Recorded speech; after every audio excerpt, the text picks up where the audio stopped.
So, good afternoon, everybody, and welcome to another VELUX webinar. I'm calling in from VELUX office in Novi Zagreb. My name is Jasna Jelinek. For those who don't know me, this is another VELUX webinar organized together with Chamber of Architects in Zagreb.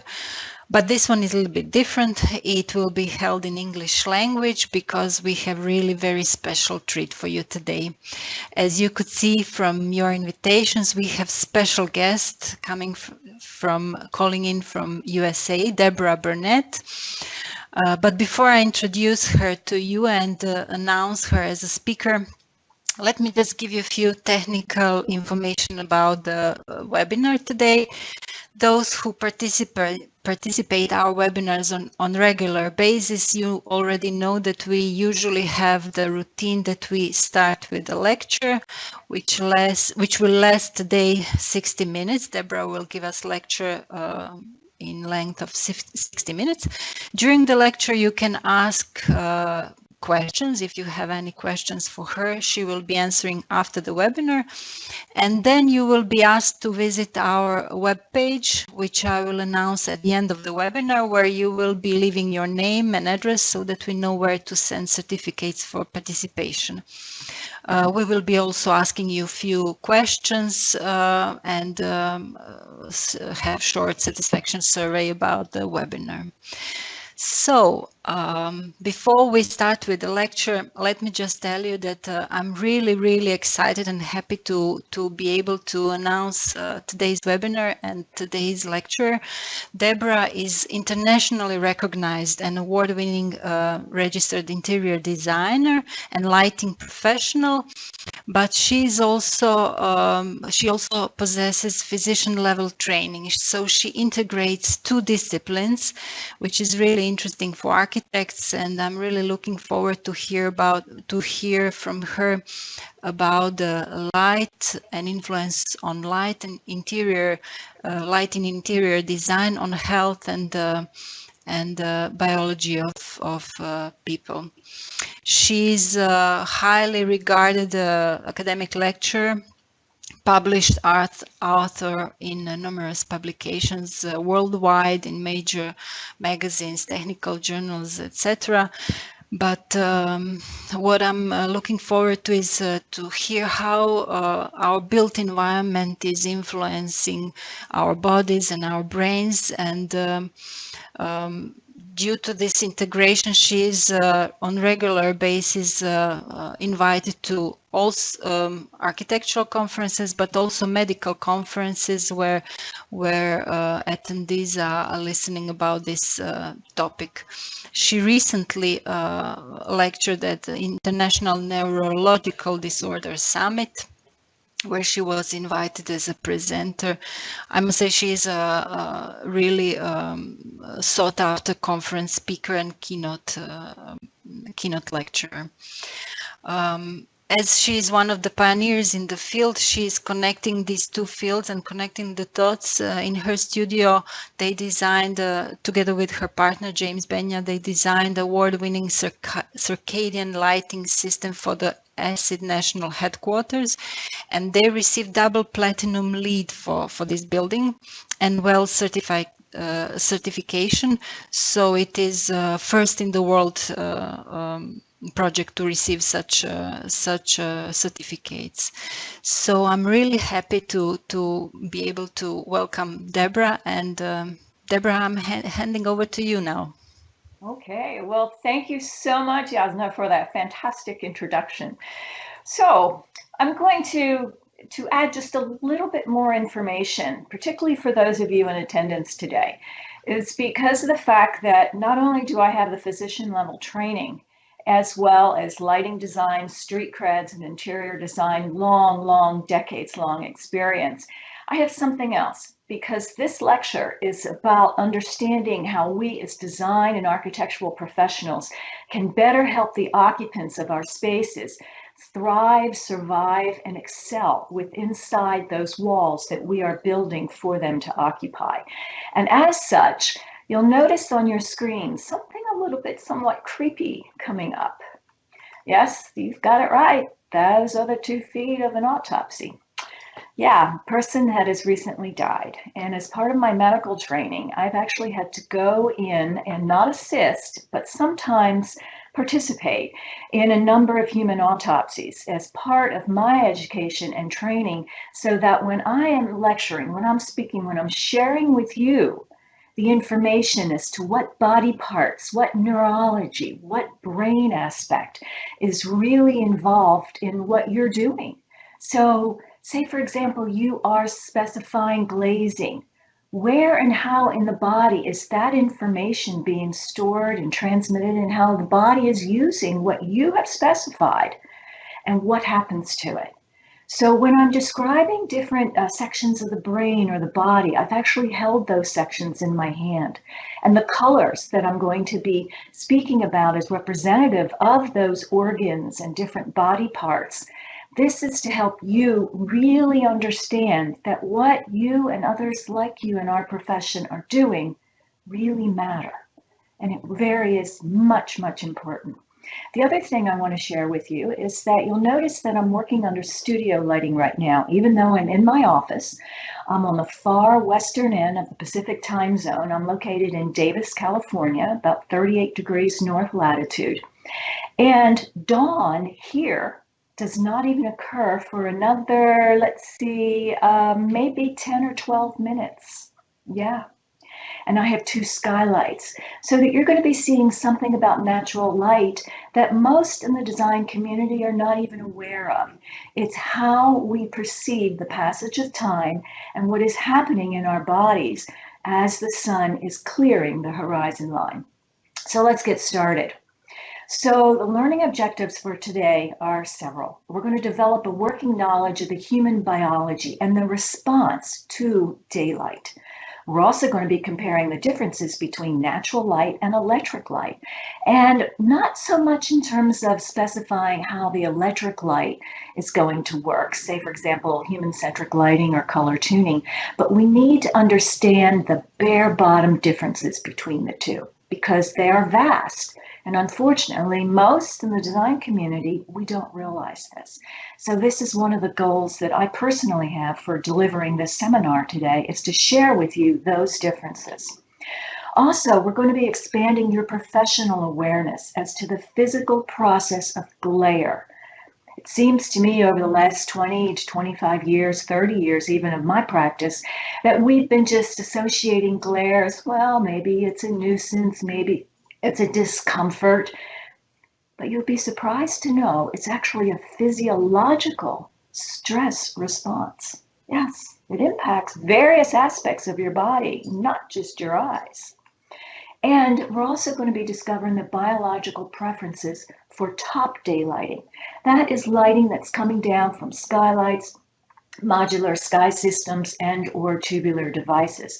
And this is compared to side day lighting, any type of glazing, fenestration on the vertical plane. So let's begin. So here's some considerations for you throughout the entirety of this program. Dynamic daylight exposure, is the primary trigger for our entire circadian system. And you'll be interested to know that the circadian system is different than the circadian rhythm. And daylight through windows, unfortunately, lacks several key factors for biological response. And if we fail to provide an electric light, well, that's just technology's fault. We just haven't arrived at that point yet. But we're getting close. And you have to understand that light, and particularly daylight, is a natural biological stimulus.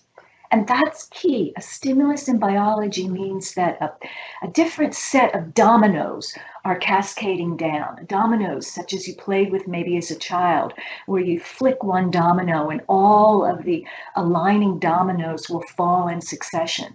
And this is what happens when we are subjected and exposed to natural daylight.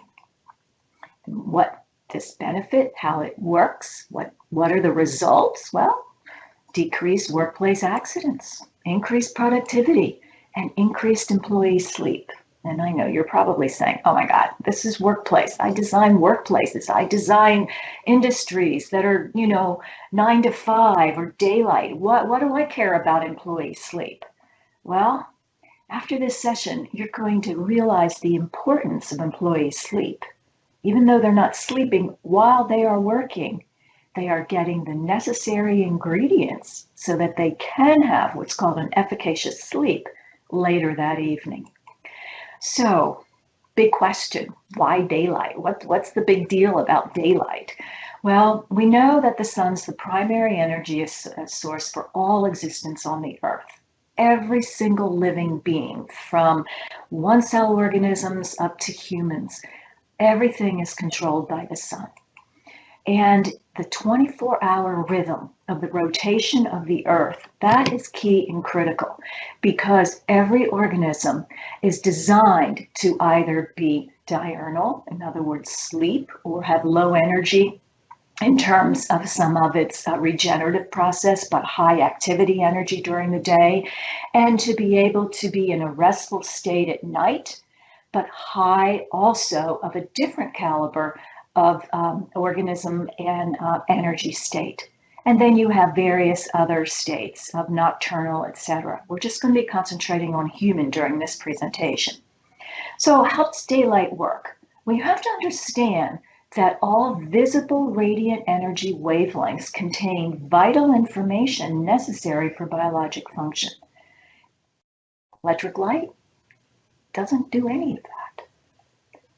Maybe fulfills one of the 6 very critical, important aspects. But visible radiant energy in its natural state from daylight contains every vital information bit necessary for all life to survive. And natural daylight contains all the qualities, visible and non-visible, necessary to keep and maintain the circadian system and the circadian rhythm response. Also, a key thing that most, again, are not familiar with, light is like a drug. Just like maybe the pill that you take for a heart condition or from diabetes or any of the other conditions that you're taking that drug. Light is like a drug, and as such, it's dosed out over a 24-hour period. And darkness is a form of light. It's the absence of light, but it doesn't mean that we are not getting the benefits of that darkness. And as a drug, it's critically calibrated mix of photometric light qualities and properties, and they deliver the right dose of light needed at the right time of either day or night to generate a stimulus, to boost our physiology, to impact our neurochemical, our genetic, reproductive, and even our behavioral responses. So let's take a look at a few definitions first to make sure that we're all on the same page. Sunlight. As we know, it's a single point source of focused dynamic light. We are designed not to gaze into the solar orb. We're designed that way. And the importance of that solar orb is going to be brought out throughout the next succeeding slides. But the next information that we need to understand is skylight. And this is a diffuse light source illuminating all surfaces. And when you have the combination of sunlight and skylight, you have a sky dome. And now what I'd like to do is for you to understand, and if you can see my hands and my arms, this represents the horizon line. Everything from the horizon line up and down is the sky dome.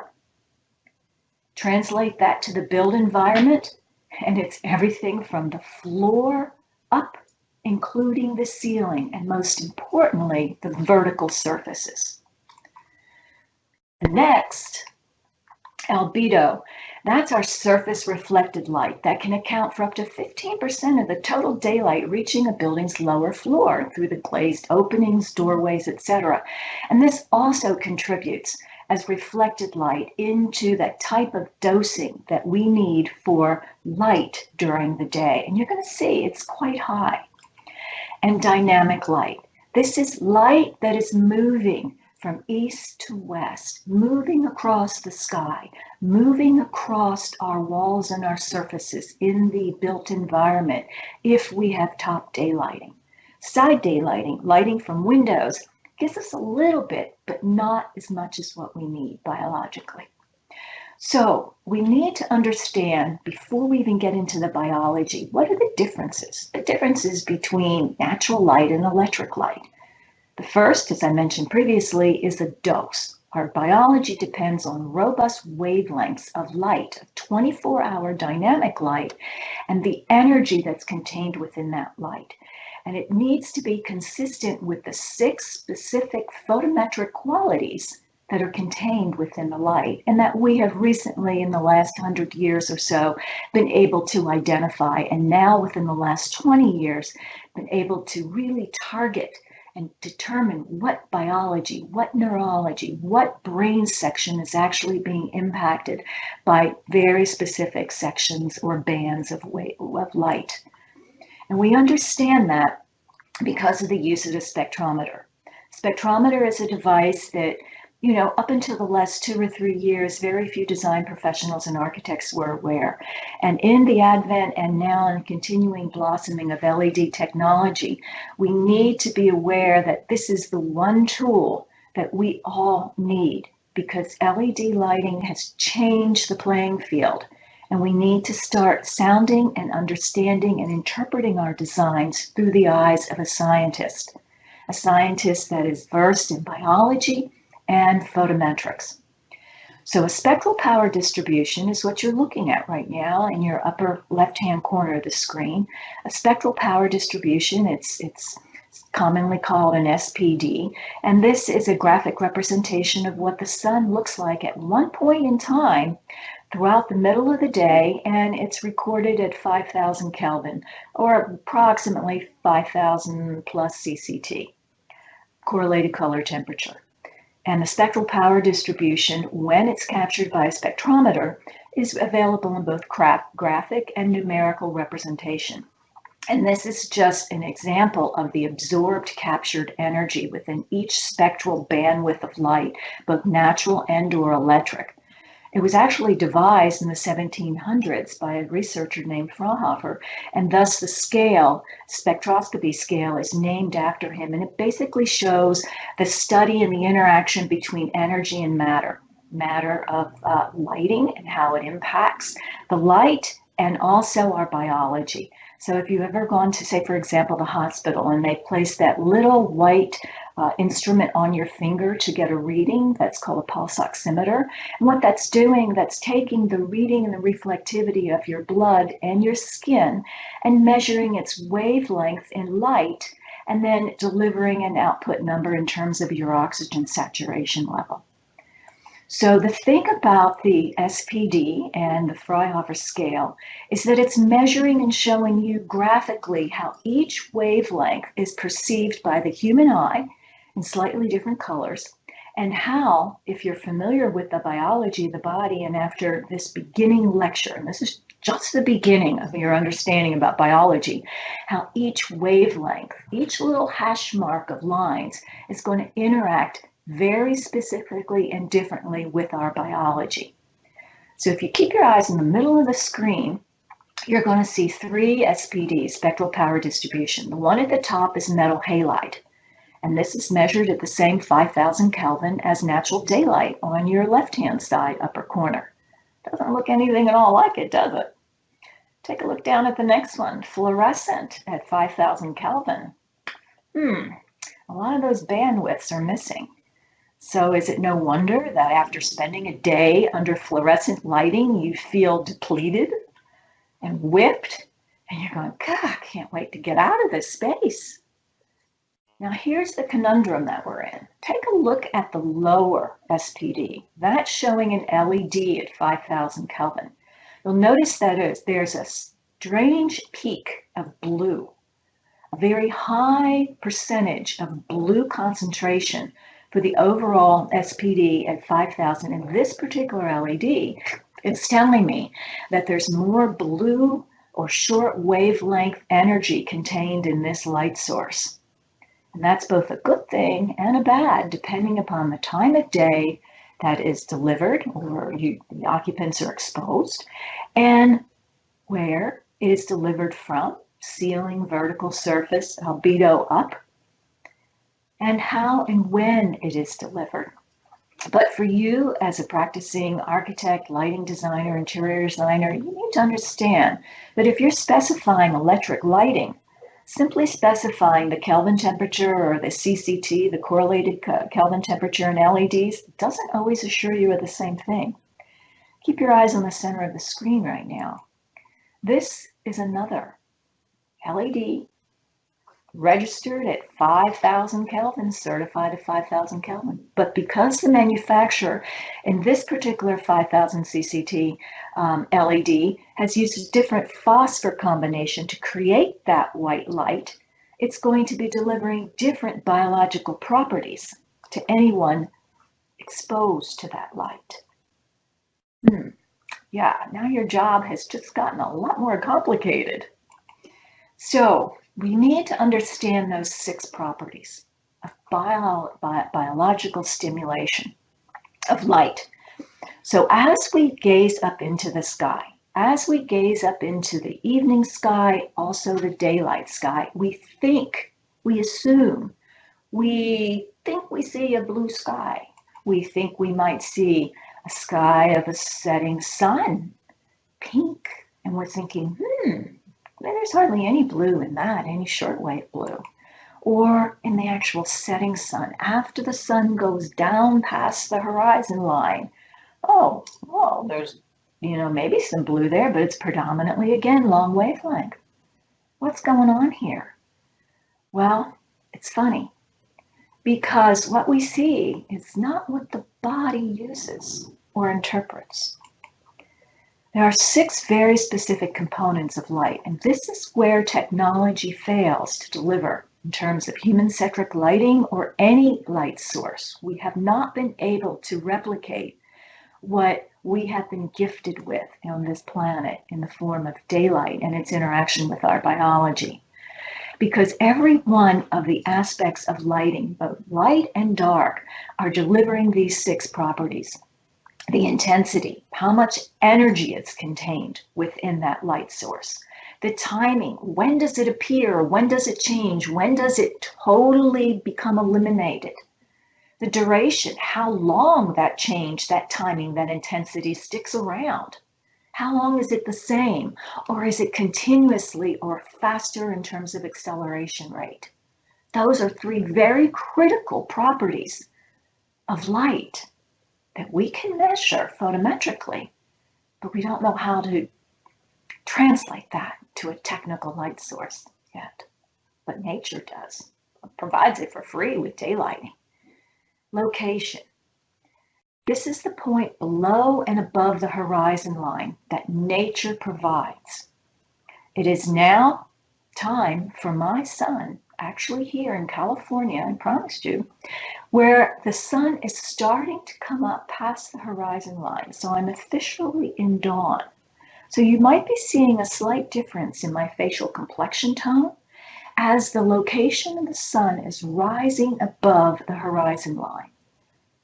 But my body was responding to several degrees of change below the horizon line, equating to almost 2 hours of difference before I even got up in the morning or the sun is passing the horizon line. The body's paying attention. The motion. This is key and critical, particularly for vitamin D synthesis, as well as a number of other chemical processes, biological and chemical processes in the body that we're just now starting to realize in science. The motion of light, the path and the speed and travel across that sky dome.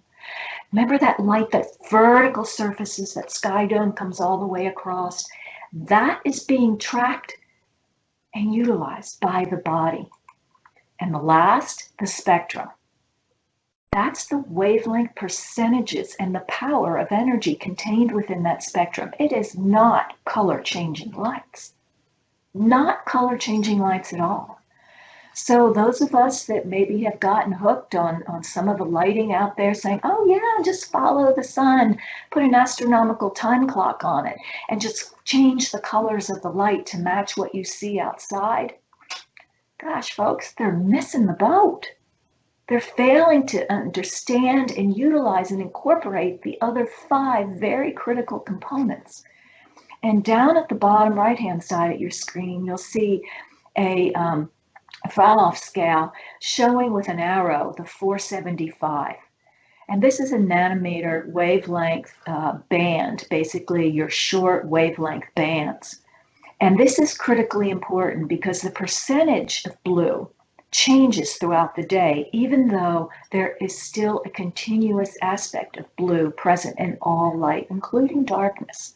It's just that the ratio of the short wavelengths, the blue end on this visual, as compared to the long wavelengths, the red and yellow and orange end on this visual, and how they change throughout a 24-hour period. In other words, a rotation of the sun. Now, when we see the sky, the body is using all of the electromagnetic spectrum that we understand at this point. And that very slim sliver right in the middle, that's our visible light going from the short wavelengths, the violet into the blues, all the way through the long wavelengths. But the sun, the natural daylight, is also contributed to the ultraviolet and our need for infrared rays. And in science, here in 2019, we are just now starting to really grasp that information and to consider incorporating that into some of our technical and electric light luminaires. But here's the key thing. Here's how the body uses, actually, let's take it even further back than that, how it gets the light. So the primary source of light is, I love this, our eyes and our skin. The skin is the largest organ in the body, and we unfortunately are still just learning how it gets into the skin other than for vitamin D synthesis. But so we're going to concentrate for this session on the eyes. So light enters the eyes as wavelengths of energy, the spectrum and all of those other 5 other components. And it's prioritized by 3 receptor types in the eye, and it's dispatched to the brain for further processing along 2 separate paths. So those 3 receptors, you have the cones, the rods, and the non-visual receptors called the IPRGs, intrinsic retinal photosensitive ganglion cells. Big word. We'll cover that in another seminar, I'm sure. But right now, for what you need to understand is that when light comes in, it's actually coming into the eye, being processed in 7 different areas around the brain, and ends up here in the visual cortex, where it then goes another area into the parietal lobe where we go, oh, sight, okay, I get it. Now the non-visual, that's interesting. Because even though the non-visual response was beginning to be isolated in the 80s, it wasn't really up until the late 90s and early 2000 when we were able to identify those IPRG cells in the eye and to follow it. What's that pathway? Where does it go? Well, it goes to a specific location in the brain about this far back behind the center of your nose band into an area of the brain called the hypothalamus. And this is where it transmits the information to our master biological clock. And what it's transmitting is critical light quality so that this master clock is keeping pace with the rotating Earth as it goes on its seasonal adjustments, changes the angle and the rotation around that sun. And it's making sure that our master biological clock is in alignment with the environment where we are standing. Thus the reason why I told you exactly where I was with latitude here in California, close to the Pacific Ocean. And it's doing that so that it can anticipate different changes that have to happen within the brain and the body, changes that are going to be triggered by our circadian system to a downstream response to express or silent genes, turn on, different impacts of health and sleep and behavioral responses, and to also realign that circadian rhythm. And that master biological clock is called the suprachiasmatic nucleus. It's about 40,000 cells between the 2 pair, and it's very tiny. Let me how I describe this. It looks very similar to the head eraser on a number 2 pencil. You know, that little pinky sort of fleshy color rubbery thing on the top of the pencil? That's about the size and the consistency of an average adult in a human. But as we age, that nucleus becomes softer and more pliable, almost squeezy, lack of a better term. And when it does that, it loses its rhythmicity or its amplitude, which means that as we get older, our clocks are starting to slow down because they're not functioning correctly as they once were when we were younger. So that's interesting to keep in mind, especially when you're designing a space. Everyone assumes, oh yeah, spaces are fine for everybody across all ages. But we're working longer into our ages and our golden ages. More and more of our spaces are now being streamlined specifically for seniors and geriatric populations. We need to understand that their biological clock is not as robust as someone in their 30s and 40s. So let's look at the circadian system that I've been speaking about. And this is interesting because the circadian system is very similar to your operating system on your computer. In other words, this is the basis of all of our other systems throughout the body, our skeletal system, our vascular system, our blood vessels, our cardiac system, cardiac thoracic system, our lung and our chest and how that functions, our digestive system. This is governing all of the timing of every one of those systems and how that works. And it does so because it's present in every cell in the body and brain. Every single cell is connected through the circadian system by secondary clocks feeding back information to that master suprachiasmatic nuclei, the SCN in our brain, called the master biological clock.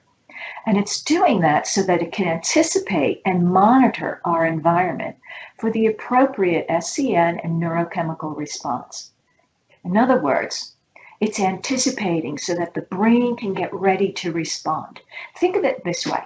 Okay, think of say for example, you're tossing a football or a ball and someone is supposed to catch it. Well, as someone is tossing that ball, but if the person is running, you have to anticipate where you throw that ball so that runner can catch it quite easily. You have to gauge so much things in anticipation to be able to connect. And this is the primary job of the circadian system, to anticipate, to get your brain and your body ready to do certain things. The unfortunate part is if those particular stimuli are presented at the wrong time of day, the circadian system is going to think, well, I guess it's time for me to do that, to warn the brain. This is where some of our disease starts popping up and some of the problems that we have in our 24/7 light-filled, artificial built environment.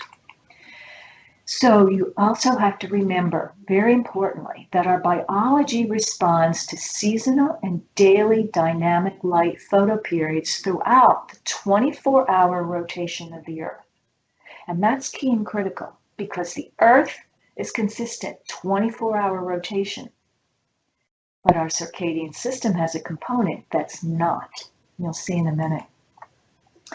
So as the Earth is passing through the horizon line and it begins to track across the sky dome, it is delivering key and critical information that the body's using at very specific times of the season of the year and throughout the time, the daylight hours. And that information is passing on to various aspects of our biology. Our heartbeat and our blood pressure.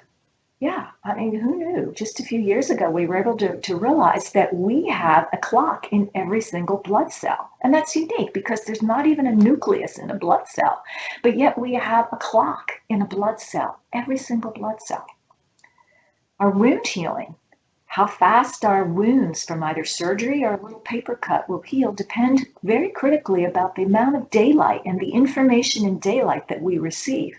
Our immune response to any type of injury or stress.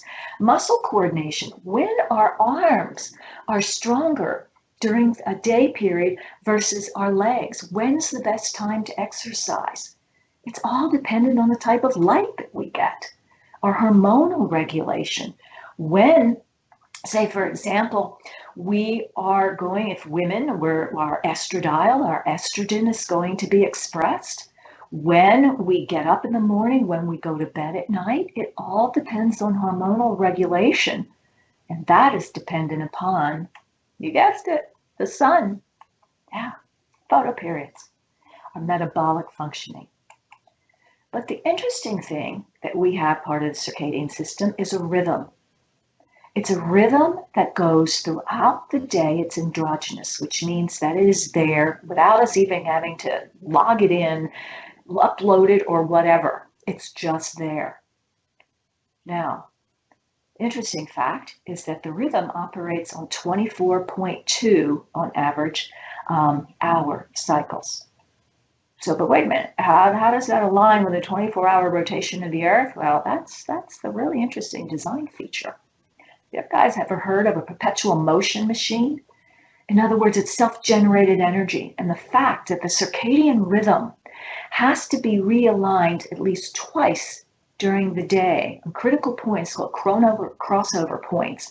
This is generating the energy because it's operating in opposition to another energy source, the sleep-wake recycle, so that we have a perpetual generation of energy internally to keep us robust and alive and functioning. And the thing is that without correctly timed, spectrally distributed, and optimized directionality of that dynamic ambient light, a lot of problems occur in our biology and neurology. Trouble sleeping, we gain weight, develop breast cancer potentially and other hormonal cancers, diabetes, metabolic syndrome, and a whole host of other health conditions that are anything but optimal. And it's that moving path of daylight that determines our biological response. If you're looking at the upper right-hand portion, you'll see where the sun is in the correct location for June at this location. And I believe the location that is being visualized is in northern England. I don't have the latitude. I apologize for that.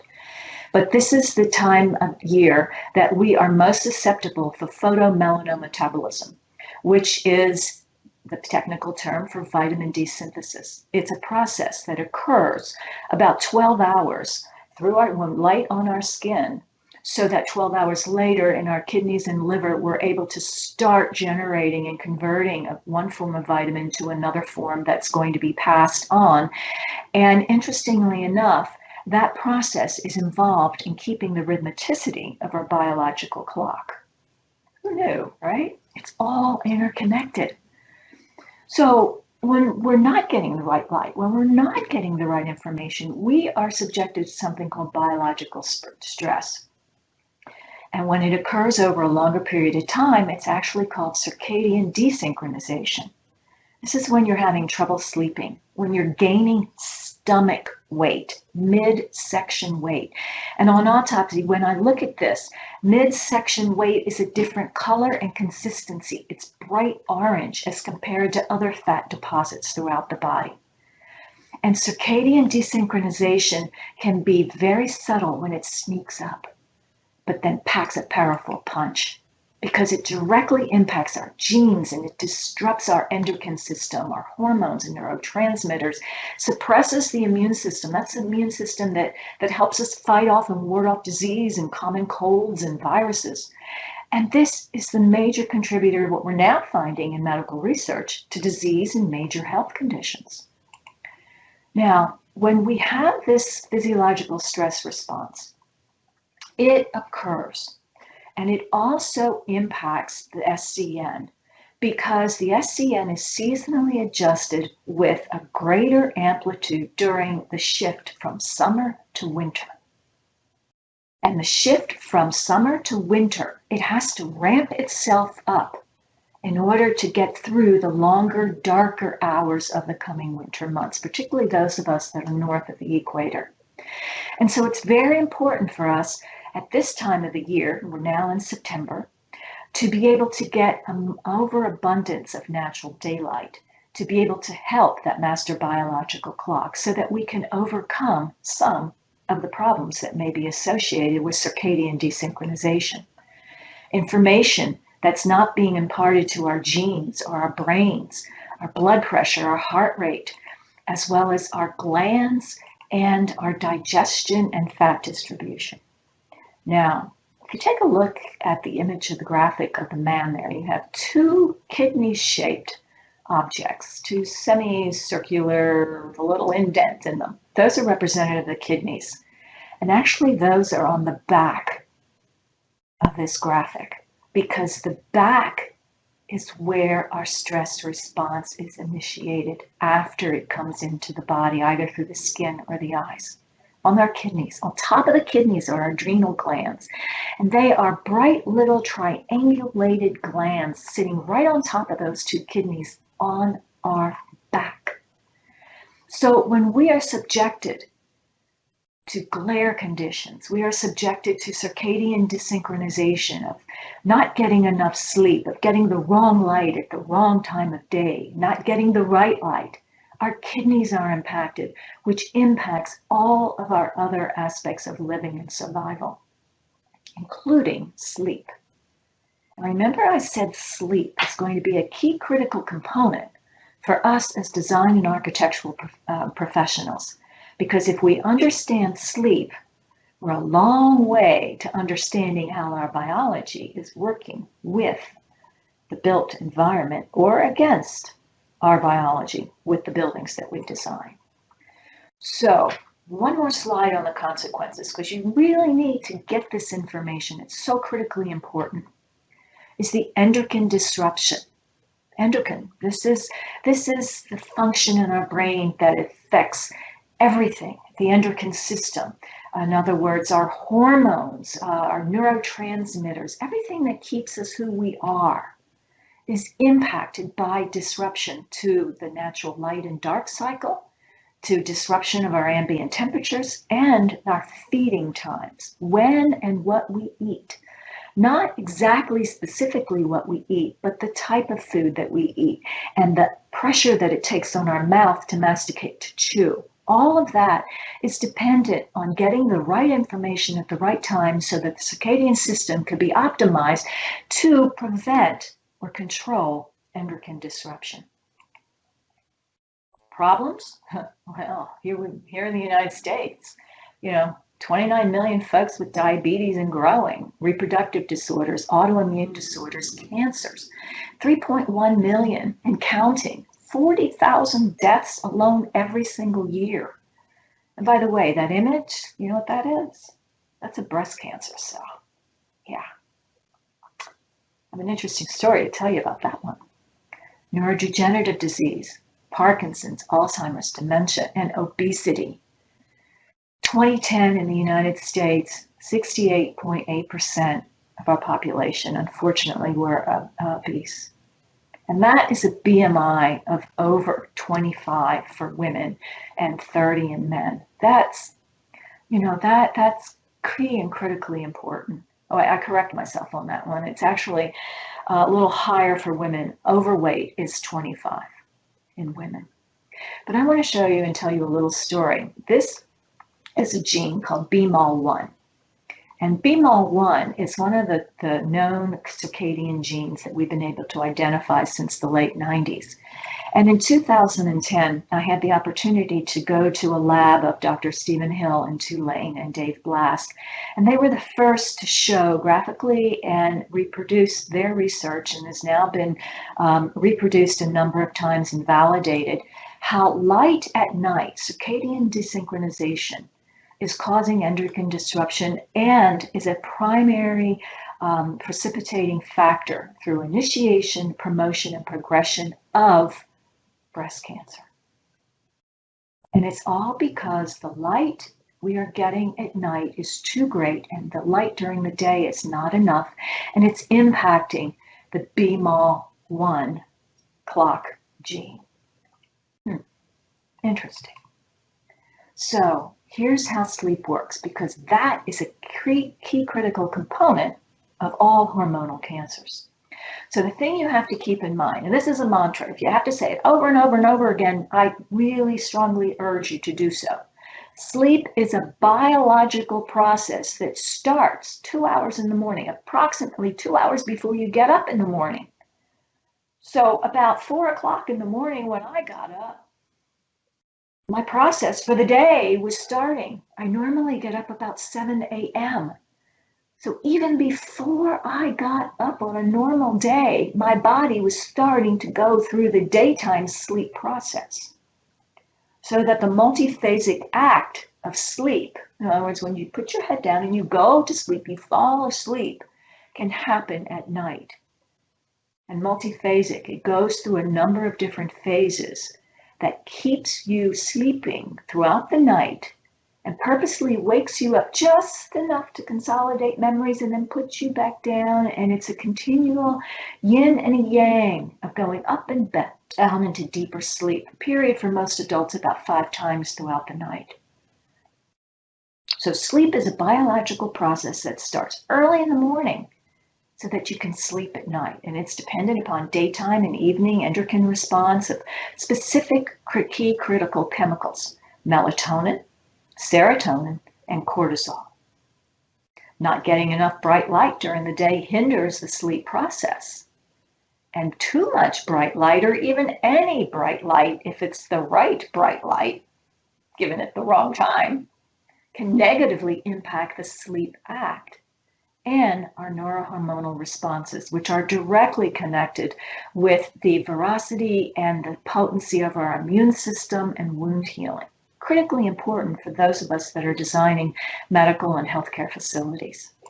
So here's a graphic that I put together a number of years ago, and it's a very crude graphic, but I believe it really represents how this works. So this first cog represents the Earth as it's turning around and lighting. It goes through different light and dark periods. Well, something's paying attention. Even before our brain, we recognize it consciously. Our genes are turning on and off, on and off. They're expressing. 58% of our genes are called regulatory genes. Right now, we have about 38,000 plus identifiable specific genes. So about 50% of those are turning on and off, depending upon the light that the Earth rotating around the sun is delivering us, no matter where we are on this planet. The genes are then passing information on to the circadian system, which is then passing information on to hormones and neurotransmitters, again, to either express or silence, and then passing to another set of genes, which then help us either stay awake, get out of what's called sleep inertia, that foggy period after you get up, and usually lasts about, 5 to 10 minutes sometimes. You get up and you're like, oh, I'm groggy, I need a cup of coffee, or fully asleep. So this is the basis of how sleep works. It's a continual cycle based on light. And the interesting thing is the circadian rhythm can be modulated. It can be fooled, it can be tricked simply by getting the wrong light, the wrong ambient temperature, and eating at the wrong time of day or night. It can totally take that circadian rhythm out of alignment and put you in a higher percentage and predisposition for a total circadian desynchronization.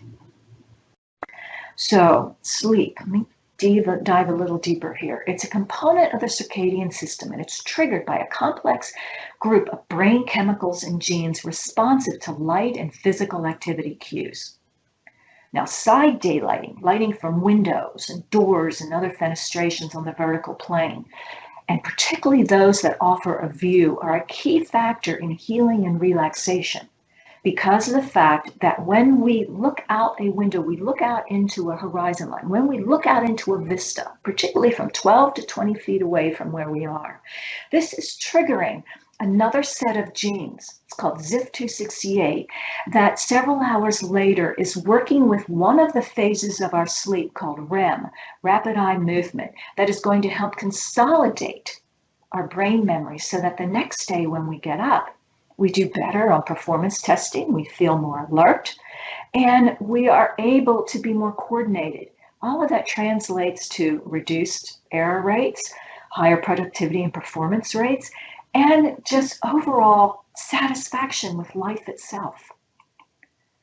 So say, for example, if we're looking at some daylight zones, typically from side daylighting contribution, you can see that you're cheating a good portion of your employees or the occupants of that space, because only those that were in that daylight zone, those first few feet, depending upon the window to wall ratio, are getting any benefit from the side daylighting contribution. Top daylighting, on the other hand, gives you access to dynamic motion, one of those 6 parameters. It gives you a biologically correct spectral changes, high light levels, the intensity, it's distributed throughout the day.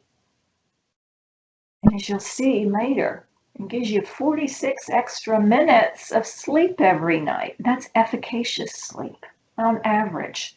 And that was one of the many, many new sleep research studies that we have. And that was one of the main reasons why years ago I became a member of the American Academy of Sleep Medicine, to be able to understand how all of this works. And in sleep medicine, we call this sleep hygiene.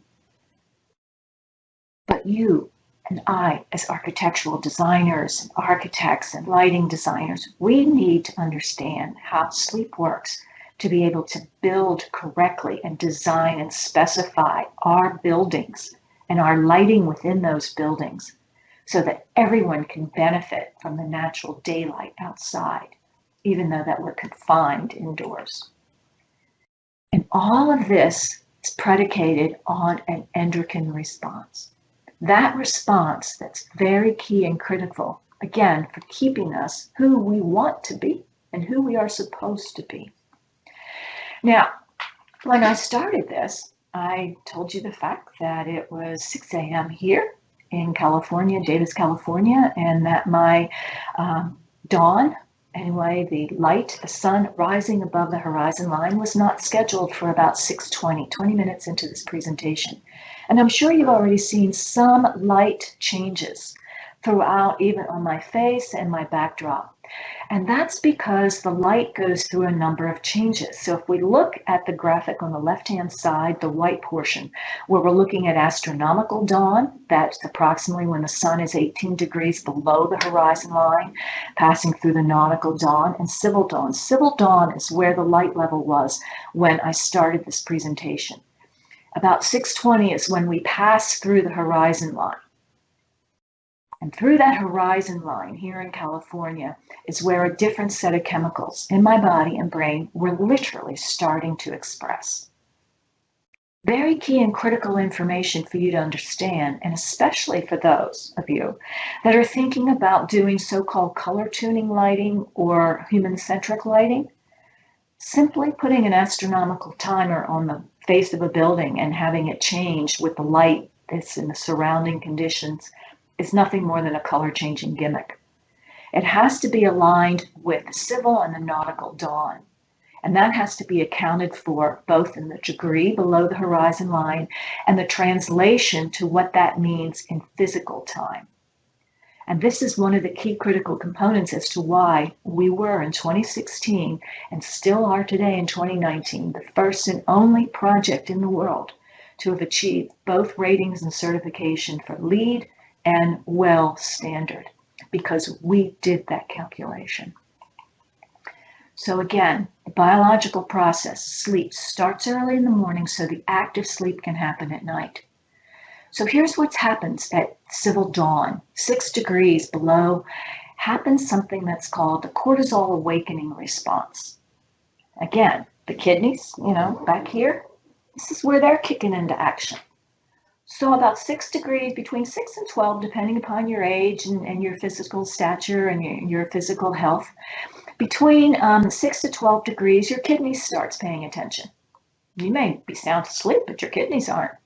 they're starting to increase cortisol. Cortisol is a stress response. It's both good and bad. And in the morning, it's great. Otherwise, you'd never be able to get out of bed. And your melatonin that was so highly produced between the hours of midnight and 2 to 3 o'clock in the morning is starting to diminish. And as it's diminishing, serotonin, that is a neurotransmitter that is daylight derived. It really perks up when it is exposed to natural daylight. And this is what keeps us in our good mood. It keeps us interesting, alive, and sexually active. All of those key critical things are starting to happen even before we get up in the morning. And it's the sky dome that gives us the alertness. It's that bright vertical surface illumination, if we're on the inside, that is mimicking what happens on the outside with that sky dome. Other things are happening internally. Our adenosine, which is a nucleoside, one of the key components of our genetic composition, is also paying attention. And this is our primary energy currency throughout the day. Haven't you ever noticed that when the dark is dark and dreary outside and rainy, you just feel like, oh, I don't feel like doing too much, but it's bright and cheery and sunny? Well, that's because the adenosine. And the more adenosine that our body makes, the happier and the brighter and the cheerier and the stronger that we feel and the more vital that we become. Now, at the same time, the adenosine is picking up. The melatonin is being diminished. And that is what we need, and that's what bright daylight exposure does. It diminishes your melatonin. So if you're stuck in an office and you're only receiving maybe 100 lux of light, you're not even fully awake yet. Your body still thinks you're in that sleep inertia period, you know, back even before you were even getting up in the morning and realized you were awakening. It's actually called biological darkness. You're not really getting the full benefit of any light. Now, nautical and astronomical twilight, this is the interesting part because a number of other factors are happening here. Tryptophan, serotonin, and cortisol. So this is the section on the graph that is colorized. In other words, the teal blue to the black. So at night, when you are in the period between the nautical and astronomical twilight, this is your key critical activity part where you're diminishing your tryptophan, serotonin, and cortisol. This is where on the body it's happening right about here. It's a superior cortical nerve pathway. And this is why it's so critically important that if you're having trouble falling asleep, maybe you take a hot shower and allow that shower to hit in that particular area of the body to enable that tryptophan and serotonin to totally diminish, as well as any remaining cortisol in the body, so that when night happens, it will trigger the pineal gland. The pineal gland is located right here, about that far down. And when I held my first pineal gland during one of the autopsies, it was amazing. It was the most interesting color, very similar to the pituitary gland. It also glistened, and it was this most amazing violet-y, pinky color. This is important because melatonin is the hormone of darkness, but that's way down on the list of what it does. Melatonin is our key critical tumor suppressant and DNA, our gene protectant in our body. And if we are not optimizing either the squelching of melatonin during the day or the blooming, the blossoming, the expression of melatonin at night, we are truly setting ourselves up for cancer and a host of other diseases.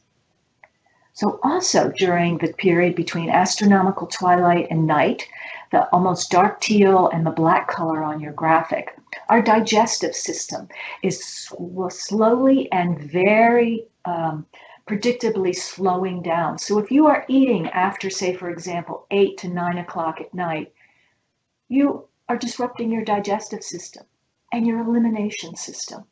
When you are eliminating feces, particularly, or urine, literally start stopping about 11 o'clock at night here in the US, and depending upon your other latitudes. This is where we, again, are aligned with the system. And our muscle tone is also decreasing during this period between nautical twilight, astronomical twilight, and night. Our muscle tone, particularly in our legs, is totally diminishing. So how do we, as design and architectural professionals, prioritize and maximize light? Well, we need to make a decision first whether we're going to have daylight coming in from the top or the side. And we need to introduce the biological and behavioral responses. We need to introduce this to our stakeholders, to our staff, to our subcontractors, and to whoever is paying the bill for the buildings that we're designing or specifying lighting for. And we need to do that with a payback analysis, not only just energy cost, but true cost of healthcare, productivity, performance, absenteeism, retention, a number of other factors. So let's look at it from a design perspective. Why daylight matters. Side daylighting contributions. Well, they're limited, biological contributions due to, floor plate penetration. Remember, the best thing we can do with side daylighting is view. Very key and critical. The other thing is that we need to be able to have the view for ocular relief, whether you realize it or not. But as I'm staring into the microphone speaking to you all, my eyes are doing a number of gymnastic routines, so Sakai motions, and repeatedly they're looking back and forth, up and down, back and forth, and without me even realizing or you noticing, my eyes are going up and away from the bright light of my computer screen in front of me. Daylighting contributions from the top. Remember, it contains all biologically relevant light criteria because of sky dome exposure. If you have operable skylights, it's ideal to open them throughout the day, maybe in health zones, say, for example, in some of the buildings you design. And obviously, the glazing is going to be limiting the biological considerations dependent upon the type of glazing, the amount of iron, and the light transmission factors. And the dynamic light, though, that's key and critical that we only get from top daylighting, because even though the glazing is in the way, we're still getting an enhanced system, circadian function, circadian rhythm entrainment. We're getting a much more robust, enhanced sleep daytime process. Remember, sleep daytime process. And enhanced, which contributes to the enhanced nighttime immune response, the impact on sexual response, whether during the day or the evening hours, and daytime physical and behavior, productivity, and reduced fatigue. A number of factors that top daylighting contributes as compared to, say, side daylighting. So on this image right here in the lower left, we see what appears to be about a 22 to 25 floor plate. And we basically are getting no daylight penetration because of the problems associated with those closest to the windows. Shades are pulled, it's too hot, it's too glary, and this is typically what happens with side daylighting. And there's no daylighting penetration. The only time that this works is if you have northern side daylighting exposure.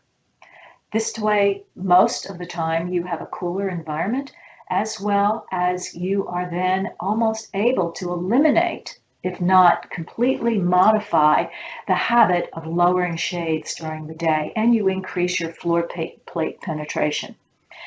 The problems associated with this is that when you reduce the floor plate penetration, it reduces the vertical surface illumination. And remember early on I said that the sky dome is responsible for giving us the light that we need throughout that day. Well, in a building, our vertical surface, our walls, are in fact representative of the sky dome.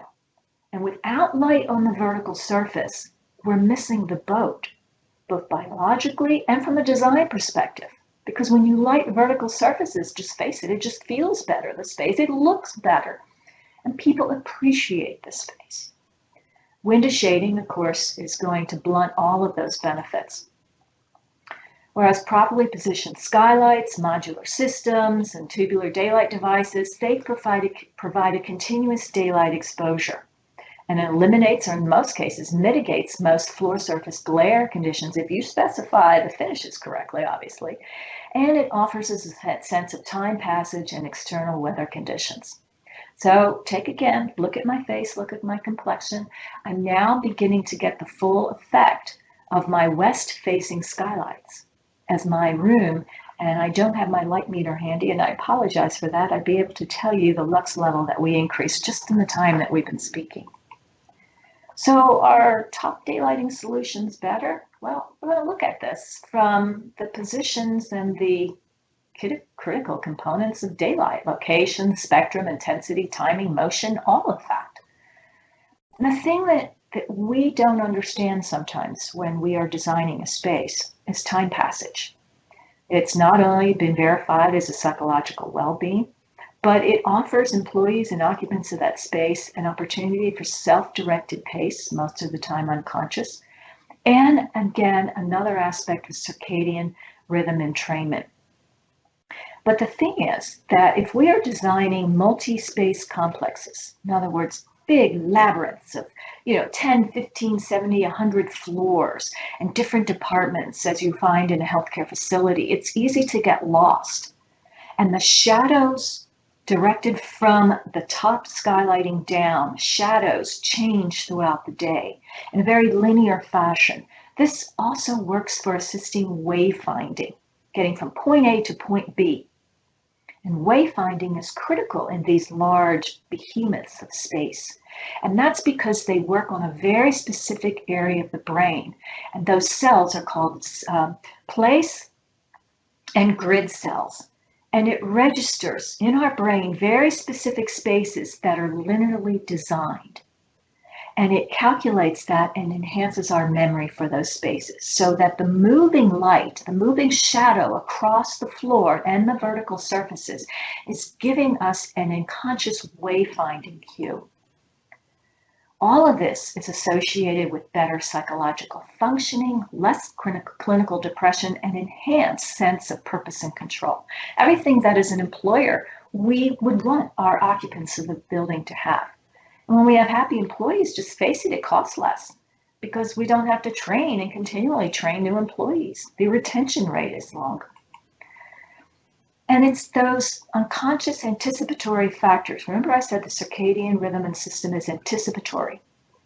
And it's looking for those chromatic variations and the shifting shadows of those locations and patterns that's setting us up for that next transition from the sun going below the horizon line through civil, nautical, astronomical, and into night. And very critically, the other component of circadian regulation and entrainment is temperature. How we as beings on this earth are designed to experience different highs and lows of temperature throughout the day. And unfortunately, since the 1940s and 50s, we are living more and more in an environment that's controlled, usually 72 to 75 degrees, whether you come in at 4 o'clock in the morning or you're there till 9 o'clock at night, it's one temperature. That's not how we're designed. We're designed to have fluctuating temperature levels throughout the day. And that was the other thing that we did in our LEED project, that's LEED and Well Certified Platinum. We varied and coordinated the HVAC set points with our lighting so that it supported each other. Because if you are just changing your lighting in an HCL project without coordinating different temperature variations, you're missing the boat again. And it's the unconscious recognition of the spectral changes and the shifting shadow patterns that contribute to the body's recognition of the perceived temperature shifts throughout the day. So top daylighting presents a whole host of opportunity to fulfill exactly what we've been designed to live under. But the thing that we in the built environment need to understand is glare control. Now, this is going to come as a surprise to most of you, but it's very critically important in that the more light that you have, particularly the top daylighting, the less side daylighting windows will be an opportunity for glare. So here we have just a typical office environment with side daylighting. Number one, you're probably all recognizing the fact that instead of having the desk and the computer screens canted perpendicular to the window, they're directly laterally positioned with alignment with the windows. This is a disaster for glare. But even if these employees, third, fourth, fifth row back, or even the first row, wanted to take advantage of the light, it would be impossible for them to do that. They'd have to be pulling these shades, because our eyes are designed to use light, not look at it. That's the reason why the very first ones of the first few slides, I said we are designed not to look at that sun. We're designed to use the sun. And the same thing can be said for LEDs. Have you ever tried to look directly at an LED? It's impossible. It's impossible because the light from an LED is designed to be above the threshold of human tolerability for bright light. Measured in nits, the human eye can tolerate approximately 50,000 nits. The light from one single LED is 10% of the light of the sun. That's exponentially greater than the 50,000 nits. So, glare conditions are exacerbated by light intrusion of higher luminous intensity. In other words, light coming from the windows within a non-uniform visual field. What we need is top daylighting to create that sky dome inside the space. And most glare situations could be immediately identified by looking where the sky dome, the built interior sky dome, and how well it's doing illuminating our vertical surfaces. So when we have the sensation of comfort, it's a production of cellular waste in biological response to overly bright contrast conditions. And basically it's coming in on the back of the eye, and this is where a fluid is building up, and it is cellular waste called diffusin. And the more that we have, the more the pressure builds up, and you go, oh, my eyes, after looking at my bright computer screen, looking at this bright glare, it hurts. It's because it's building up. It's a pressure back there. And this stress condition causes a system-wide biological stress response. It involves 43 facial muscles.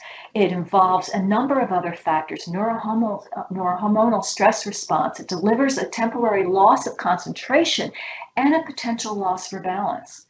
And if you're in a building and you're doing assembly line work or key critical scientific detail and you have glare that you're subjected to, you have a neurological and a physiological stress response. And remember, starts in the kidneys, works its way up. It's called the HPA axis, the hypothalamus pituitary adrenal axis. All of this is involved when you are subjected to a glare response.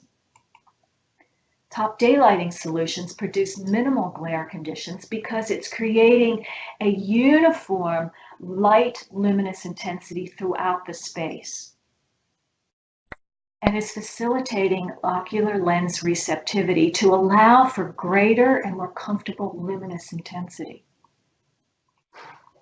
So employer incentive, when you're trying to sell the project, well, it's kind of tough sometimes when you say, oh yeah, we're going to add daylight, we're going to add skylighting, we're going to add modular systems. And a lot of the times, those are the first aspects of the project that are valued engineered out. Well, maybe you need to change the way that you're approaching daylight. Change it from a sleep and a money and a productivity perspective. So when you look at that exposure, top daylighting actually, not just natural light, can increase your sleep time by 46 minutes. What does that, how does that contribute to what you're doing on the job? Well, 46 extra minutes, and that's efficacious minutes. You may be spending the same amount of time in bed, but you are more in an optimized sleep state. You are coming awake, ready to start your day. Your productivity levels will go up. Interestingly enough, the more sleep you get, the lower your waistline is. A very large study that was conducted in the early 2000s, late 1900s, early 2000s, of over 110,000 nurses showed that by simply only receiving 6 hours of sleep at night, within 2 years, the vast majority of those subjects within that space gained 11.2 pounds right here, right on their stomach, their midline, that area that accumulates that very dense fat that is cortisol derived.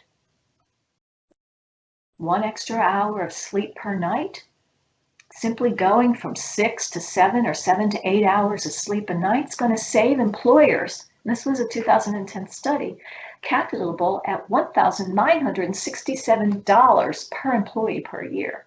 So you'll have to make the translation in terms of the currency where you are. But that's pretty significant, per employee per year. And the perception of ceiling height, we used to never realize how ceiling height played other than an emotional or a design response. Well, it turns out that light penetration from above impacts sleep, cognition, and physical performance, all improved with ceiling heights from about 9.5 to 12 feet and higher. So simply having an 8-foot ceiling height is literally hamstringing your biology and your circadian system. This is an example of a space where tubular skylights were used. On the right-hand side, you see where they have the rectilinear prismatic lens. And on the opposite side of this dividing line, the employees are subjected to 3,500 CCT light. So I tell you, if we're looking at just perception of ceiling height, it's pretty dismal. If we're looking at the light quality, in photometric terms, just light quality, which space would you feel more productive, more alert, more alive? Pretty good image. See if you can find some online. There's a host of images like this that you might want to consider including in your presentation for stakeholder discussions and charrettes. So I mentioned cognition a few times. So let's just look at those cognition points. It's not just, oh yeah, now I can recognize this, or yeah, maybe I'm a little bit more quick with answers or whatever. Cognition is very vital. When scientists and medical researchers and physicians say and speak and think of cognition, we're thinking of these: comprehension, understanding. Is this your daughter? Is this your son? Is this your wife? Reasoning. Do I put this loaded gun in my pocket, or do I lock it up in a safe? Communicating. How well I can express what I am thinking and feeling and having someone else understand. Or am I just speaking blah, blah, blah, blah, blah, blah, blah, blah, gibberish? Or, as we like to say now in the US politics, word salad. Planning, how well we plan. The decision making, the decisions that we make. Just take, for example, the decisions that a 10-year-old makes as compared to a 20-year-old. And another interesting fact that I very succinctly became well aware of, emotionally and figuratively and physically, on one of my first autopsies was a 17-year-old. And extracting the different parts, reproductive parts and brain of a female at 17 is not as robust as a female at 25 and 26.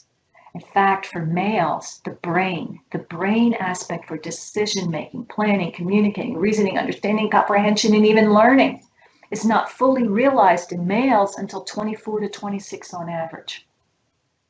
We have very specific set points, biological set points, that determine how well we function and how we are cognitive and aware of our surroundings and what we do to communicate to become a viable being and a social being.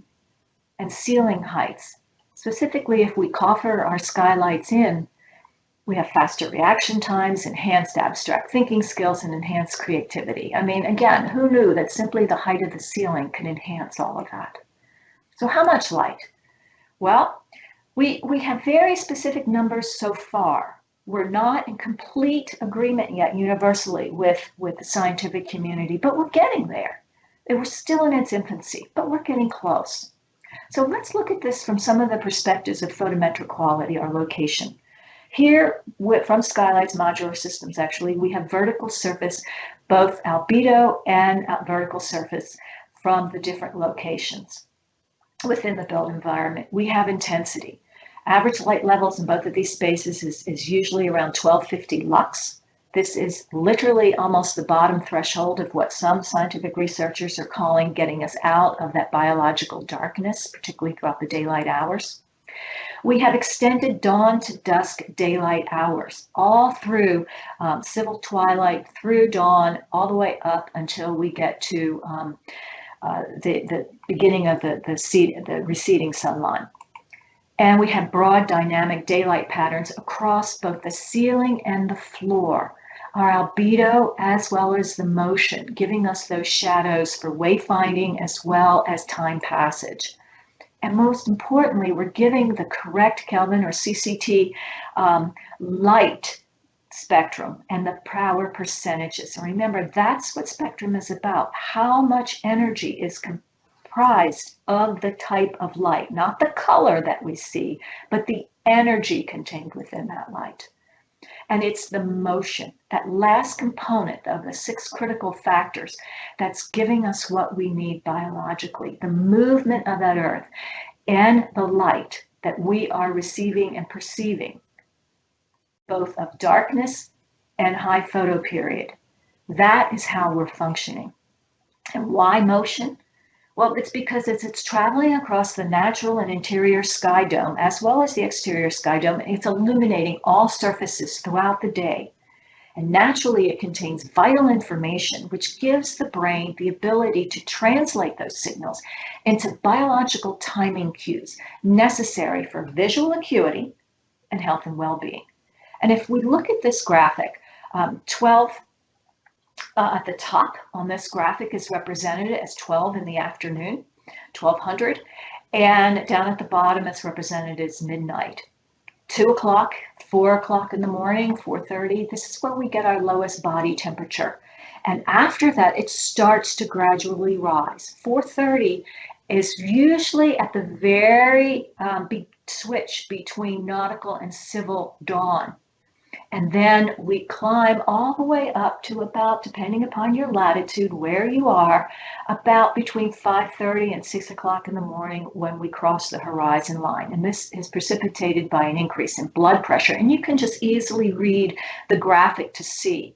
And here's a takeaway. It's best to exercise your lower body in the morning and your arms and upper body between the hours of 1500 and 1700 in the afternoon. Absolutely critical for that workout. The other thing that you have to understand is that when light is moving across the space, it illuminates that vertical surface illumination. So not only does the space feel better, look better from a design perspective, it actually is better for our eyes, because 80% of our visual field, our 30-degree visual field, if I'm staring straight at you, here's my hand straight at you, I'll step back so you can see, 30 degrees, this is my visual field for cone distribution. And here we start getting into, if I pull my arms laterally out, into the rod distribution. But right here is our cone distribution. 80% of this visual field is covered by vertical surfaces because of the fact that not only do we see here, but our rods, our primary important job of the rods is protection. So it is always looking from this finger and line back to an equal lateral line. Whether we recognize it or not, we are taking in those vertical surfaces. So if you, in your practice, are not designing spaces to fully illuminate all vertical spaces, you're limiting the occupants to just this minor 30-degree and completely eliminating their opportunity to take in that full 80% that they need to be able to be visually and visibly aware of their space, but visual acuity in terms of percentages.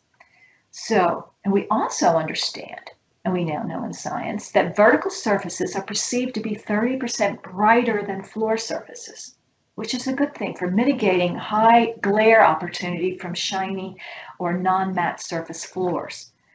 And increased light within that visual field, not just the 30%, but that full range, plus motion, increases the retinal luminance, which increases visual acuity, depending upon which scientific research you source.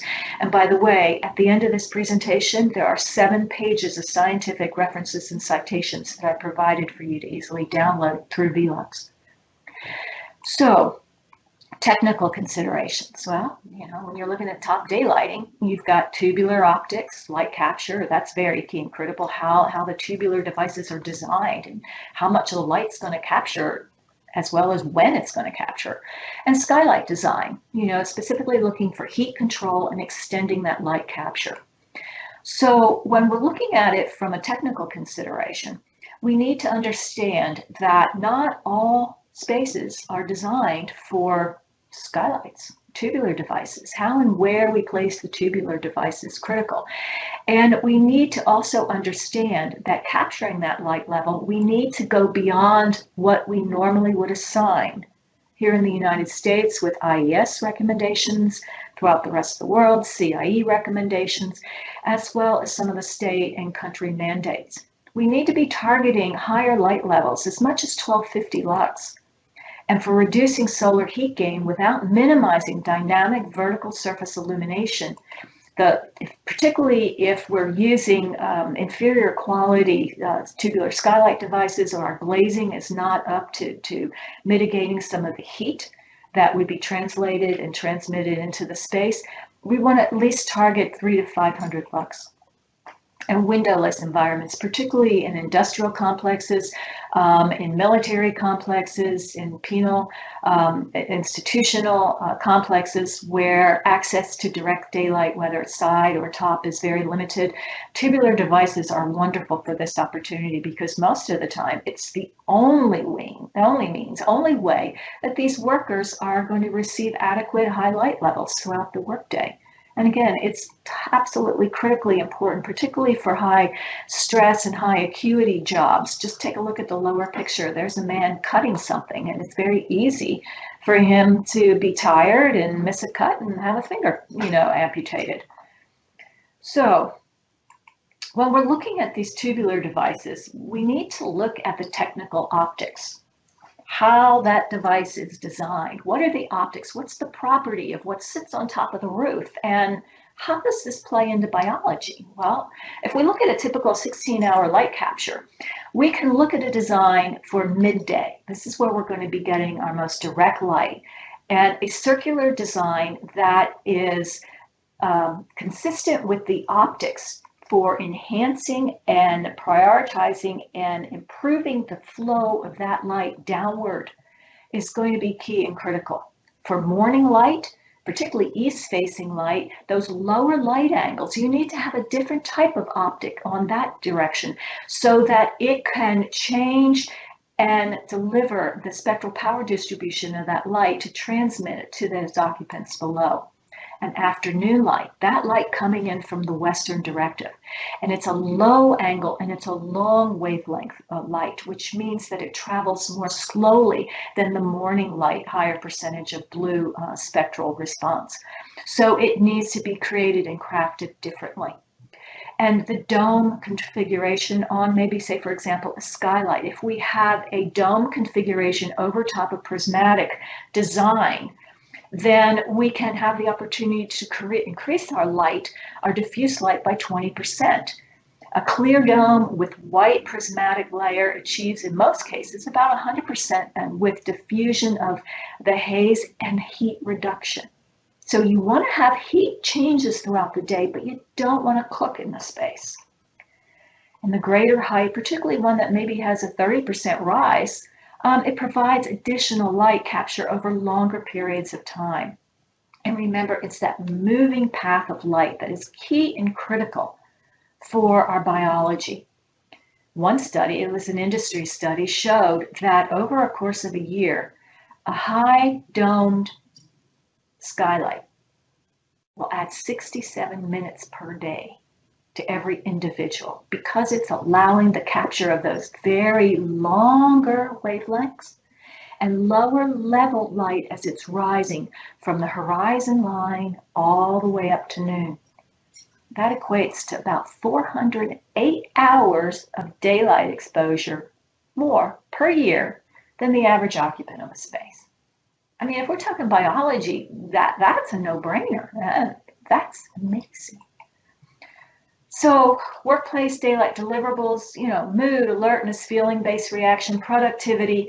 One study, this was a 1995 study, showed that simply by increasing, daylight and productivity by 2%, it equates for this one company as Lockheed Martin in Seattle, which is notoriously dreary, can save that company in $1995, $3 million per year.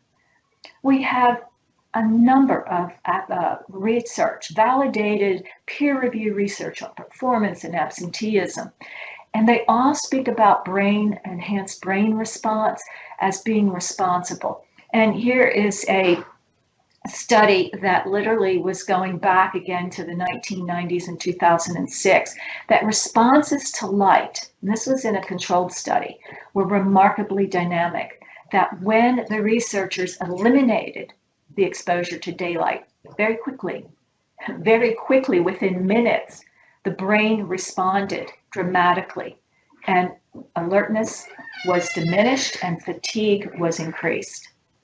So when you're prioritizing daylight, particularly to your stakeholder considerations, there's a number of things that you have to understand. If you start off with saying, well, we need to prioritize sleep without informing your stakeholders, your clients, the other design team members, they're not going to be receptive. You need to inform them about sleep. You need to inform them of this next bit of information, because this is how you sell top daylighting. It's bottom line, the profitability. How about having the facilities pay for themselves, not only just in energy, but have the facilities be a living organism so that it promotes health and well-being of the occupants of the space. And for most industries, accidents are extremely expensive and need to be avoided, whether it's just an office building filled with typical clerical workers or a factory floor. It's extremely expensive. And simply by allowing these employees to get 1 more hour of sleep a night, profitability is going to go up, facilities are going to start paying back in terms of real value, and accident rates are going to go down. And this one study, I cited it before, the 2010 study, where $1,967 per employee per year could be garnered simply by having employees sleep 1 extra hour of efficacious sleep. And another study, this is very interesting because of a wide-scale study showing that 52% of all accidents in the U.S. workplace, 52% were related to sleep. And this is a little bit older data. This is data, 2012 data. And it's higher now. And that equates to $32,000 per accident. And that's an average. So basically, we could be looking at $100,000+ in today's terms, and even higher if we're running the full gamut of averages. So let's look at it again from that perspective of the stakeholder who has the 10,000 workers. That saving of $1,967 per year can net that employer, in terms of saved medical leave, productivity, and direct medical costs, about $3.8 million per year. And here's a chart on the left-hand side of exactly what the cost is associated for various diseases. It's staggering. And every single one of those diseases, with the exception of asthma, can be directly linked to a circadian rhythm desynchronization or a connection to malfunctioning circadian rhythm. So this is something that we need to understand. And take a look at the 4th line up from the bottom on the left-hand side, where it says obese and overweight. productivity costs are off the scale as compared to the other diseases, even cancer and heart disease. But another study was showing that those individuals that are overweight and obese, not even counting the morbidly obese, is going to add another $1,429 to the cost of that already $3.8 million per year employer's bottom line with 10,000 workers. That's pretty significant, especially when you understand that lighting energy costs here in the US is only $50 billion. Cancer alone costs $330 billion. I mean, it's no brainer. So in summary, glare. Top lighting offers the best protection because of a luminous ability for the entire space to be illuminated to initiate higher visual acuity. It's going to illuminate the vertical surfaces, the floor plate, the ceiling, and create a much more harmonious and pleasant opportunity for working, as well as unconscious recognition of time passages and other key critical important aspects of our daily life. The circadian aspects, the dynamic top daylighting strategies, they provide a critical component for occupant health and well-being because it's delivering critical light information that our biology is dependent upon. And sleep. Sure, windows with view create a very important aspect to our daily lives when we're confined within a building. But when you combine that with top daylighting strategies, it's enhanced efficacious daytime sleep process, which facilitates that active sleep at night.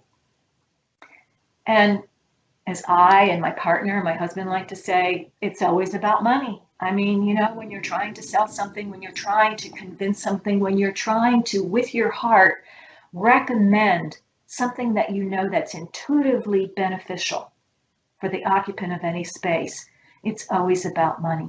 And when you can provide a clear-cut case of why top daylighting is the most beneficial route that you can take, top daylighting, solar tubular devices, this is something that's going to pay back itself with increased profitability, facilities actually providing and taking care of their own costs and generating wealth for the business owner and the business, and reducing overall accidents. I mean, that is something that we as design professionals, we have an ethical responsibility. And now that we understand the connection between light and health, we have an ethical, biological, ethical responsibility. So with that, I turn it over to Jasna, who's going to direct a few questions. Thank you, Deborah. This was really, really interesting. I think we are a little bit over our 60 minutes, but our participants will, I hope, not mind, because you so generously shared your vast knowledge on daylight, on how to fulfill our biological needs for daylight and our occupants' needs for daylight. What we are accustomed to is fulfilling visual needs of occupants of our buildings, but this was really interesting to hear this aspect of daylight needs. So for those who are in hurry and have to leave earlier, I will invite you to visit our webpage, velux.hr/potpis, in Croatian velux.hr/potpis, and leave us your name and details, fill out short questionnaire about the lecture, and we will send you certificates for participation by mail. And for those who can stay, we will be talking to Deborah for another couple of minutes, and she will be answering questions that came in the meantime during the webinar and later. So let me take a look at the questions. We have one question, Deborah, from Tihana. She's asking, how can human-centric lighting, color tuning LEDs, how can they be as effective as natural daylight? Well, it's interesting. It's going to take a robust understanding of biology and a robust understanding of the occupants in the space. And it's unfortunate that most of our spaces we're designing are for large-scale populations in terms of numbers and various age groups. So what is going to happen before you can even consider HCL lighting? You have to get a very detailed information, a bio, if you would, of the type of individuals, the body mass, the age group, the reproductive viability, all of the pertinent physiological and biological information you can gather about the typical occupant of that space before you could even begin to think of HCL lighting as a substitute or as an artificial means to help individuals within the space. The other thing you have to understand is that you have to know where the space is going to be. The building is going to be positioned, not just where within a city, but the latitude, the longitude, the degree of distance within that time zone. That is key and critical. And you have to understand the daily rhythms. You have to be able to understand the typical dawn and sun setting times, dependent upon the orientation of that building. So once you have all that information in hand, then you can begin to assess with a spectral power distribution, both graphic and numerical, the type of LED lighting that is consistent with color changing or HCL lighting, human-centric lighting. Unfortunately, so many of our manufacturers these days are just representing human-centric lighting as, yes, our lights will change color throughout the day. Well, nothing more, in my opinion, than snake oil. It's not doing anything. It's truly not doing anything. And if you get it wrong, you could be doing some unintentional harm, particularly in nursery environments, in aged facilities, in dementia care versus Alzheimer's care. So we need to be very much aware that light is a biological stimulant. And if we're treating it just as a light source, we're in the wrong business. We really need to invest in our education or bring in outside professionals to consult to be able to provide the knowledge, the information as to how best to specify the design of the space and then the lighting of that space. So hopefully that answers your question. Yeah, hope it answers Tihana's questions. We have another one from Elena. She's asking, how is sleep influenced by what we eat during the day and how hot or cold our bedrooms are at night? Good question. Okay, I was wondering if anybody was going to pick up on that one.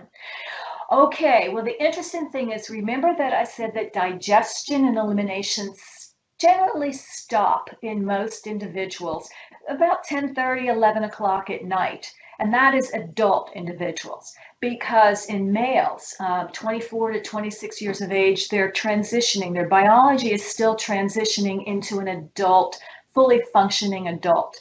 So hence, most of the time, teenagers, anyone from reproductive viability up, in other words, from puberty up to, for males, 24, 26, females to about 22, 23, their timing cues are going to be different. They're going to stay up later at night. They're going to sleep longer in the morning, and their digestive system is going to be functioning differently. But once they pass the threshold into an adult brain, this is when the digestive system really becomes entrained to an adult circadian rhythm, syncing with that earth to where our digestive system, our elimination system is generally ceased throughout the evening hours while we are sleeping.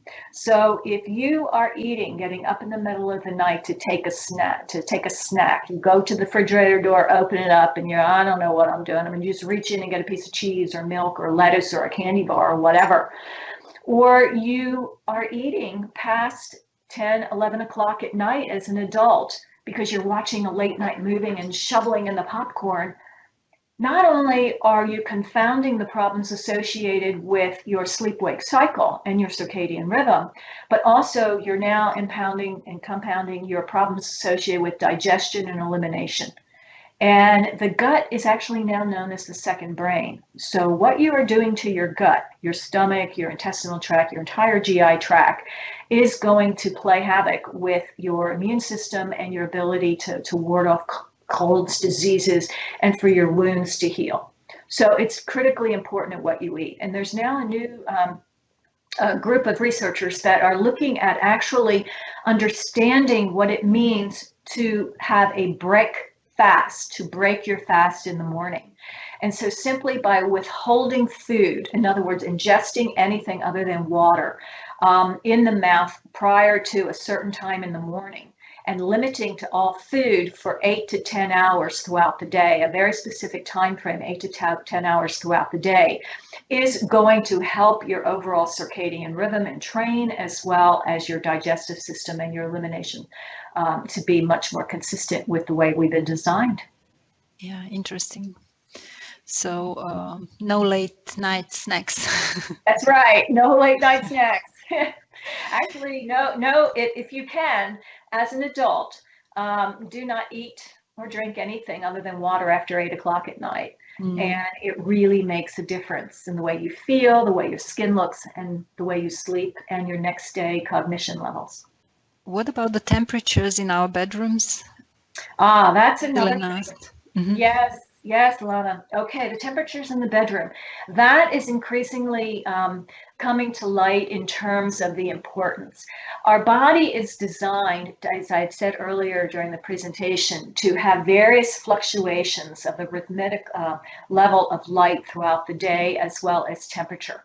Typically in any climate zone, the evening hours, the nighttime hours, after that 18 degree below the horizon line, where night truly does kick in, the temperatures will drop. And so if our bedrooms are here in the United States and elsewhere, if they are, and I'm going to be using Fahrenheit scale here, anywhere between 70 and 75 degrees, this is exceptionally too warm for the body to optimally go through its multiphasic stages of sleep, as well as the other aspects of our body, genetic, epigenetic, and neurological and neurohormonal aspects to change. So they will change, but they'll do so under a duress situation.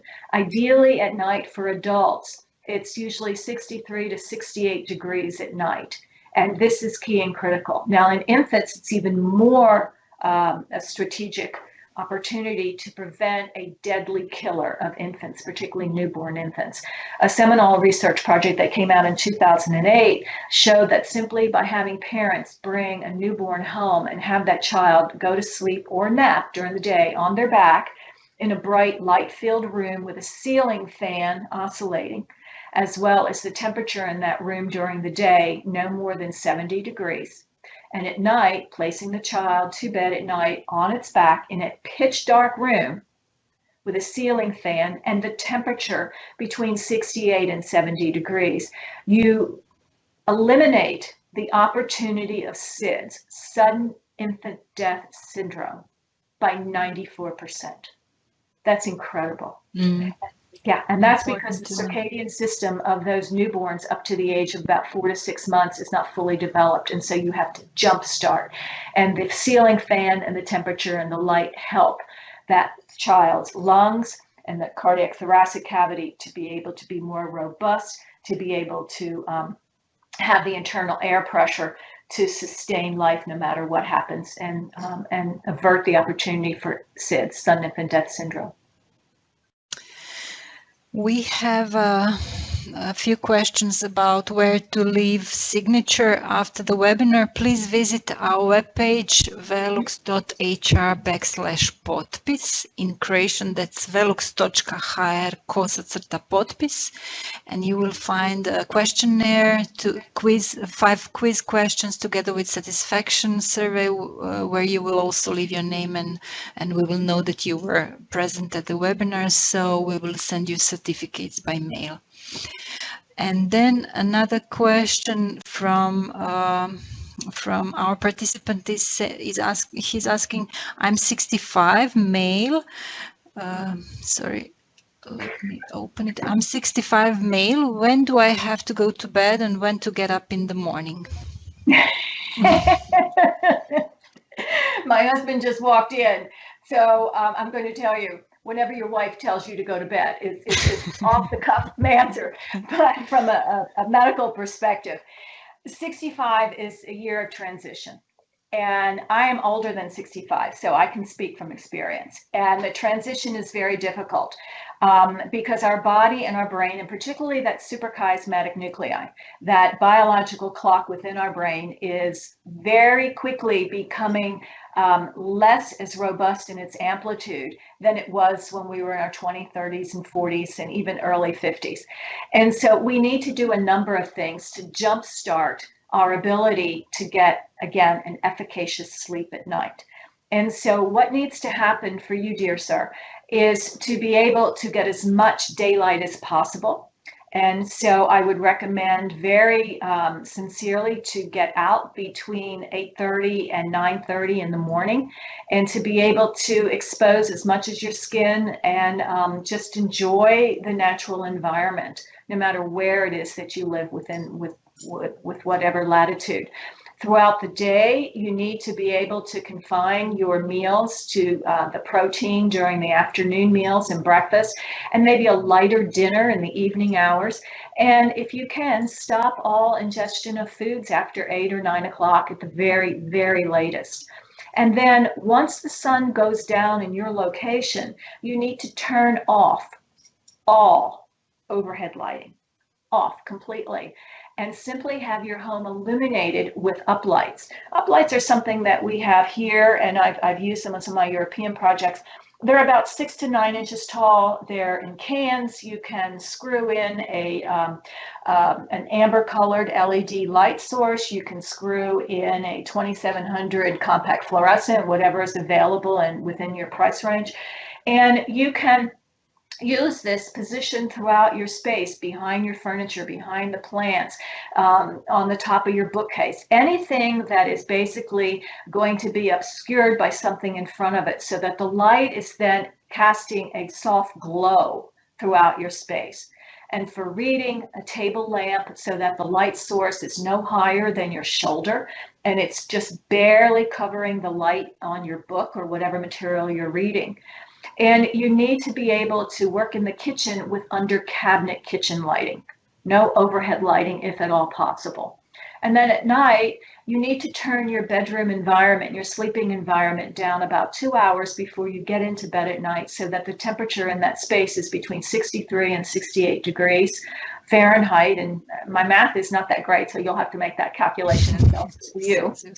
And prior to getting into bed, no more than about 10 minutes before you get into bed, you jump into a hot shower, not a bath, but a shower. And you take as long and as high as you can, stand, make sure the water hits right here, the superior ganglial nerve. And then when you jump into that bed, because you turn the sheets back on the bed, the sheets are going to be so cold, and you're going to pull those covers up, and you're going to immediately fall to sleep, because it's that change, it's that motion, it's that dramatic drop that the body needs to initiate that melatonin response. Because unfortunately, the pineal gland also gets a little sluggish, 65, 68, 70 years of age and on. And so we need all the help we can get. So hopefully that is a personalized prescription for you, dear one. And probably restrain from use of any devices in the bed, like mobile phones and Yes. blue light screens. Yes. Restrain Yes. from screens at least 1 hour before bed. At 65, at least 2 hours. Yeah. Right. 2 hours. Yeah. Thanks a lot, Deborah. I guess these were all questions from our participants. So all we have to do is now wish everybody a pleasant afternoon. Thank you for sharing your vast knowledge with us and giving us a glimpse into this huge field of biological needs of occupants of our buildings for daylight. If there will be any questions in future, you can direct them to me, jasna.jelinek@velux.com, or Deborah's email, which you can see on the screen. And with that, we are finishing our webinar. Thank you very much for participation. Thank you, Deborah, once again, a million times. It was really, really interesting. Thank you very much. Thank you for your time and your attention. Thank you.